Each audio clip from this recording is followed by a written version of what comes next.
आदरणीय किसान मजदूर एवं युवा साथियों, हम सब जानते हैं कि हमारा नया वर्ष चैत माह में आता है। ये तो नया सन है,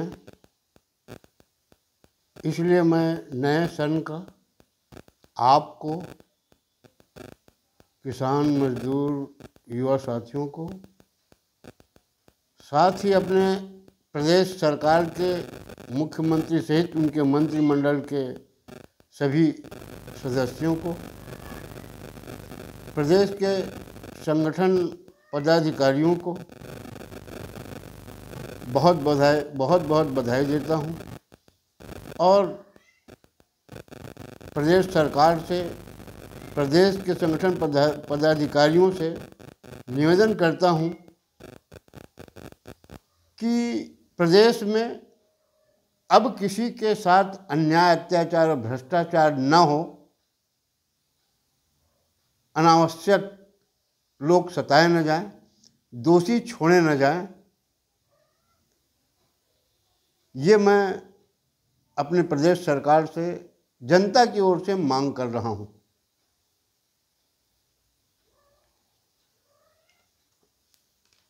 पिछले दिनों हमारे मुख्यमंत्री जी ने भी हमारे प्रदेश की जनता को नए सन का बधाई देते हुए भी संदेश दिया था कि इस वर्ष हम छत्तीसगढ़ में स्थापना के रजत जयंती वर्ष मनाने जा रहे हैं और अटल निर्माण वर्ष के रूप में मनाने का प्रदेश सरकार ने निर्णय लिया है। उन्होंने हमारे छत्तीसगढ़ की जनता से सबसे मिल करके इस वर्ष को मिलजुल करके मनाने की अपील की है। आदरणीय मुख्यमंत्री जी, हम तो आपके साथ हैं, रहेंगे, लेकिन आपने अभी कुछ दिन पहले नए वर्ष के उपलक्ष्य में नई दुनिया के पत्रकार के साथ एक भेंट वार्ता आपने दिया था। उसमें एक प्रश्न के जवाब में आपने जो उत्तर दिया है वो थोड़ा सा मुझको खटक रहा है, इसलिए मैं आपके सामने ला रहा हूँ। खैर, वो आपकी इच्छा है, आप जैसा चाहें वैसा कर सकते हैं। पत्रकार ने ये कहा था कि आपका पावर सेंटर, विपक्ष आरोप लगाते कि कई हैं, आपने स्वीकारा कि हाँ, मेरा पावर सेंटर कई है और मेरे मंत्री सब सक्षम हैं, अपनी अपनी जवाबदारी समझते हैं और बहुत अच्छा काम कर रहे हैं। इसी पर मैं आपको याद दिलाना चाहता हूं, मैं भी मानता हूं सब अच्छे हैं, मगर ये भ्रष्टाचार की आवाज कैसे आ गई एक मंत्री के खिलाफ?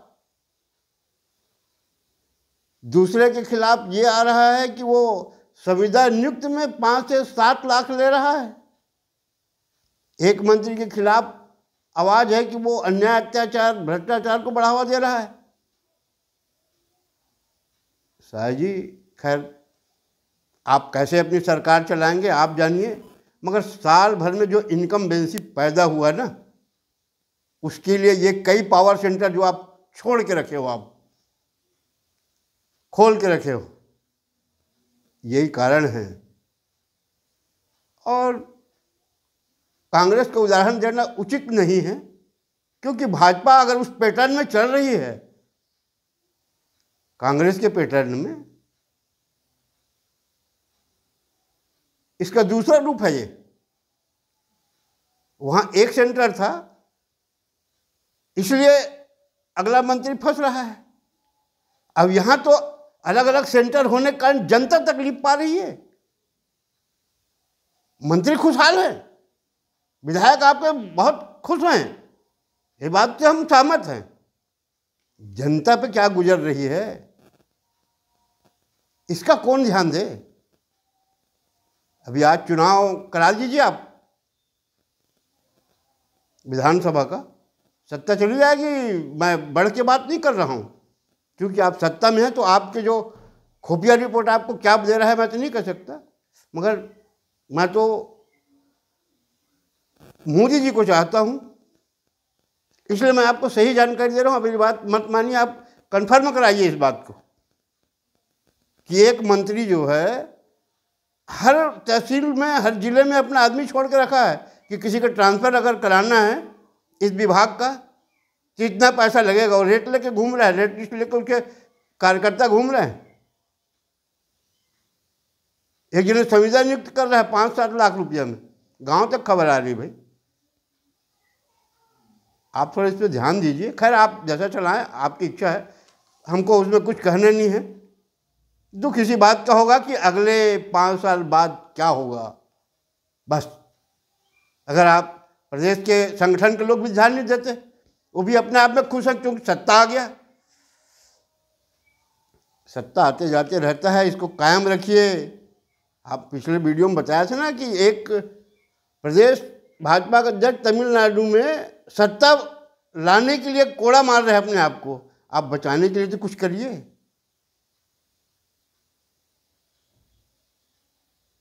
आज क्या परिस्थिति है छत्तीसगढ़ में, इसकी जानकारी मेरे को लगता है कि आप तक सही ढंग से जानकारी आपको नहीं दिया जा रहा है। खैर जैसा भी है आप चलाइए अपना, कोई वो नहीं है। अब अधिकारियों के भरोसे में अगर आप चलाओगे, उसमें मॉनिटरिंग कोई नहीं करेगा, तो जनता को तो कुछ मिलना ही नहीं है ना। आपने आदेश कर दिया कि जनता को हर सुविधा दिया जाए, वो भी ओके कर दिया, हाँ हाँ ये सब वही रिकॉर्ड में। जनता से कोई पूछने वाला कोई है? साल भर हो गए चुनाव हुए विधानसभा के, अधिकांश आपके विधायक पोलिंग बूथ तक नहीं गए हैं। साल में आपने 2 बार उनकी सुविधा बढ़ा दी। दौरा करने का पंचायत के ये तो दे दो, गांव वालों को एक उनका वेरिफिकेशन का पावर तो दे दो कि विधायक जो गांव दौरा करते हैं कि नहीं करते, इसके ग्राम सभा में प्रस्ताव पारित करा के लाएं, तब उनको भत्ता दिया जाए। साहब जी थोड़ा कड़ाई करिए। आज गांव की जनता ना नेताओं की भाषण सुनना नहीं पसंद कर रही है, वो चाह रही है हमारी जो समस्या हो तो दूर हो। प्रधानमंत्री आवास के लिए आज भी लोग तरस रहे हैं, वो गरीब लोग जिनके घर नहीं हैं, छावनी में रह रहे हैं।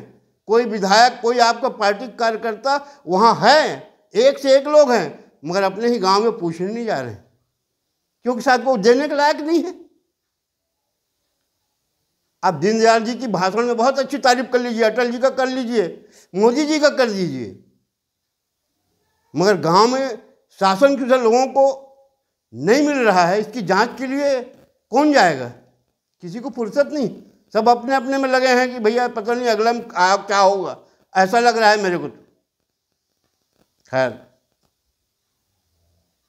मेरा काम है जानकारी देना, आप मेरी बात मानो ना मानो, मैं तो प्रूफ दूंगा ना। मैं जो बोल रहा हूँ को पथरिया आइए, जितनी ही बात बोलता हूँ बाकी जगह क्या है वो तो आप जानिए। मैं बिल्हा विधानसभा, मुंगेली विधानसभा के बारे में जानकारी दूंगा, प्रूफ सहित दूंगा। कोई किसी को, कोई सब अपने अपने में मस्त हैं, सत्ता है। उन गरीबों का क्या होगा आप पता कर लीजिए। पटवारी को ही भेज दो कि कितने गरीब लोगों को नहीं मिला, वो बता देगा आपको। खैर आप कैसे संवारेंगे छत्तीसगढ़ को और कैसे सुशासन देंगे, ये तो आपकी इच्छा के ऊपर है। मगर न सुधर रहा है, संवर रहा है, न सुशासन आ रहा है। इसके लिए आपको गंभीरता से विचार करना पड़ेगा। अब वो नगर निगम पंचायत चुनाव जो है, उसके लिए आपने विधानसभा में 6 महीने के लिए तो बढ़ाने का प्रस्ताव पारित कर ही दिया है। मैं एक निवेदन कर रहा हूँ, अगर अच्छा लगे तो, क्योंकि हमने सुना है कि प्रदेश में हमारी हिंदू समर्थक धार्मिक सरकार है और फरवरी में चुनाव कराना चाह रही है। अच्छा है, जब चाहें आप करा सकते हैं, मगर 12 साल में कुंभ आया है, इलाहाबाद प्रयाग में। बहुत से लोग वहाँ जाना चाहते हैं, जा रहे हैं, जाएंगे ही जनवरी फरवरी में। तो आप इसके लिए थोड़ा सा ख्याल करिए। बोर्ड परीक्षा के बारे में समाचार पत्रों में अभी 2 बार तो आप तो कैंसिल कर चुके, फिर बोल रहे हैं कि नहीं फरवरी में ही बोर्ड परीक्षा पहले कराएंगे। फरवरी में कराओगे आप, 2 महीने कुंभ का है। अगर धार्मिक हैं, इसलिए बोल रहा हूँ कि अगर हमारे धर्म के ऊपर भी, धार्मिक लोगों के ऊपर भी थोड़ा ध्यान दीजिए ना, क्योंकि बहुत से प्रत्याशी जो हैं वो जानना चाहेंगे, बनना चाहेंगे, जो प्रत्याशी बनना चाह रहे हैं, आम जनता जाएगी तो चुनाव में प्रभावित होगा। खैर, अब आप जैसा भी करेंगे, मगर एक निवेदन है, चुनाव जब होगा, जब भी नगर निगम का, नगर पालिका का, नगर पंचायत का, जिला पंचायत का, जनपद का, तो मेरा एक निवेदन है विष्णुदेव साय जी आपसे और संगठन के लोगों से कि आपने जैसे भाजपा का एक नया इकाई से लेकर के, गांव की इकाई से लेकर के प्रदेश तक इस बार पदाधिकारी सब बदले जाएंगे, अच्छी बात है। मेरा एक निवेदन है कि इस बार अगर नगर निगम में जो प्रत्याशी दोगे आप ना, शहरी संस्थाओं में और गांव की संस्थाओं में, तो ऐसा प्रत्याशी दीजिए जो ये बोले कि मैं भ्रष्टाचार विहीन सरकार दूंगा, हमारी शहर की सरकार जो है भ्रष्टाचार विहीन रहेगी। गांव की सरकार, ये तो शासन की जो सुविधा है, अगर मुफ्त में लोगों को नहीं मिलेगा, पैसे दे के मिलेगा, तो कोई मतलब नहीं। लाखों रुपए खर्चा करता है उम्मीदवार। अब आज मैं देख रहा हूँ हर पार्टी में कोई बोलता है कि मैं चुनाव में लड़ना चाहता हूँ, तुम्हारे पास कितना पैसा है, ये पार्टी पदाधिकारी पूछता है। वो ही नहीं कहता तुम्हारे पास कितना ईमानदारी है, ईमानदारी से तुम लोगों को सुविधा पहुँचाइए। आज कोई लिखित में एक नोटरी करा करके मुख्यमंत्री जी लिख के दे दे कि मैं आपको शासन की सुविधा मुफ्त में दिलाऊंगा, कोई राशन कार्ड बनाने में पैसा नहीं लगेगा, प्रधानमंत्री आवास देने में कोई शासन की हर सुविधा को मुफ्त में दिलाऊंगा। अगर नहीं दिलाऊंगा तो मेरे ऊपर सरकारी कार्रवाई, कानूनी कार्रवाई करा सकते हो आप। किसी से अगर रिश्वत लेने की अगर शिकायत आती है, ये लिखवा दीजिए आप अपने प्रत्याशी से, मुफ्त में जीत के आएगा। मैं तो अपने पथरिया यानी मुंगेली जिले के बिल्हा विधानसभा के विधायक महोदय से, वर्तमान भाजपा के या कांग्रेस के जो नेता हैं, उनसे भी निवेदन करता हूं कि पथरिया इस बार प्रयोगशाला बनेगा। मैं दोनों से निवेदन करता हूं कि ऐसा उम्मीदवार उतारिए आप जो शासन की सुविधा मुफ्त में देने की बात करे, स्टाम्प नोटरी करा करके बांटे। अगर कहीं रिश्वत लेते पकड़ा गया तो उसको मेरे को सजा दिलाइए, ऐसा लिखवा दीजिए आप। दोनों पार्टी से निवेदन कर रहा हूं कि भ्रष्टाचार विहीन बात करें। मेरी इच्छा है कि तहसील को मैं बना करके एक मॉडल सामने लाना चाहता हूं। इस बार पथरिया नगर पंचायत में ऐसा उम्मीदवार खड़ा होगा।